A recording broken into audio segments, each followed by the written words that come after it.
जो सपना सरदार वल्लभ भाई पटेल का था, बाबा साहब आम्बेडकर का था, डॉक्टर श्यामा प्रसाद मुखर्जी का था, अटल जी और करोड़ों देशभक्तों का था, वो सपना अब पूरा हुआ है।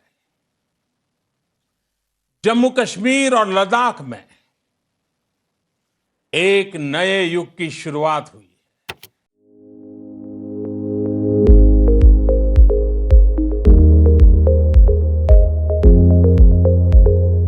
नमस्कार। जम्मू कश्मीर में अब चीजें बदल गई हैं। सैर सपाटे के लिए निडर होकर लाखों सैलानी अब कश्मीर पहुंच रहे हैं। गुलमर्ग जैसे हिल स्टेशन के 100% होटल बुक हैं। पर्यटकों की आमद का अंदाजा इससे लगा सकते हैं कि श्रीनगर एयरपोर्ट से रोज 45 फ्लाइट अप डाउन हो रही हैं। पहले ये संख्या 10 या 15 रहती थी। पढ़ाई की बात हो, रोजगार की हो, इंफ्रास्ट्रक्चर की हो, पर्यटन को बढ़ावा देना हो, नई फ्लाइट्स या परिवहन की बात हो, जम्मू कश्मीर आए दिन अपने विकास के कारण सुर्खियों में बना रहता है। बीते 1.5 साल में जम्मू कश्मीर की तस्वीर बदल गई है।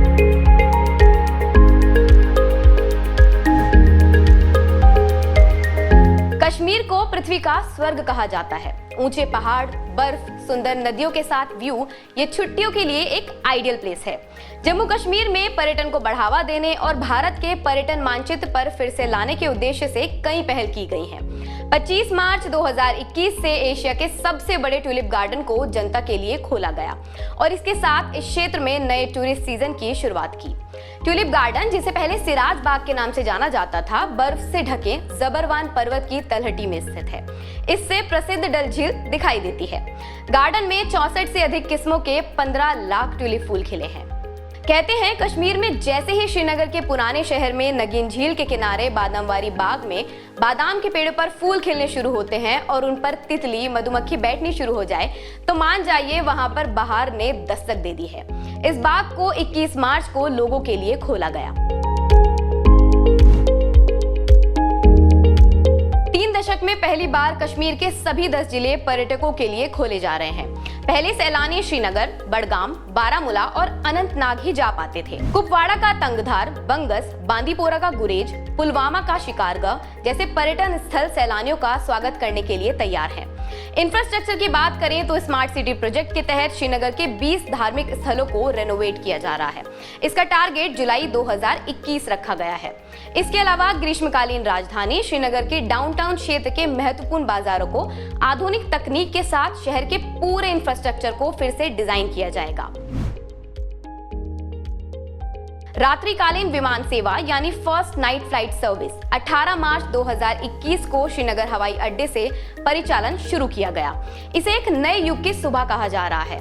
इसके माध्यम से देश के बाकी हिस्सों के साथ जम्मू और कश्मीर के लिए हवाई संपर्क में सुधार होगा। पर्यटन को बढ़ावा मिलने के साथ केंद्र शासित प्रदेश में आर्थिक विकास भी काफी मदद मिलेगी।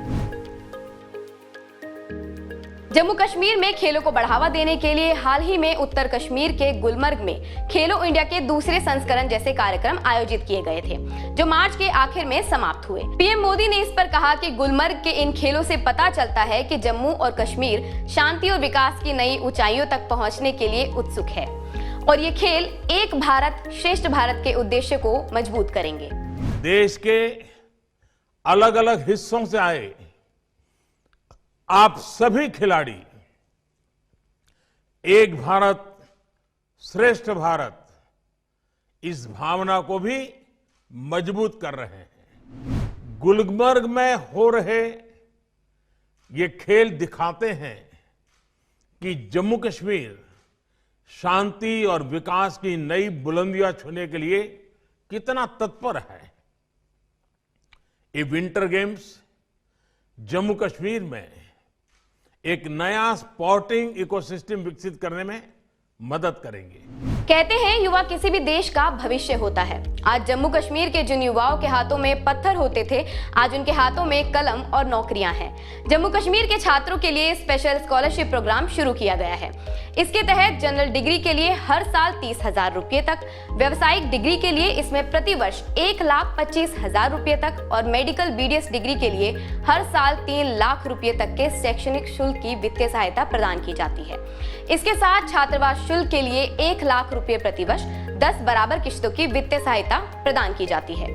इसके साथ सरकारी विभागों को यह सुनिश्चित करने के लिए कहा गया है कि केंद्र द्वारा चलाई जा रही योजनाओं का लाभ युवाओं को मिले, ताकि वे जीवन में एक प्रगतिशील रास्ता चुन सकें।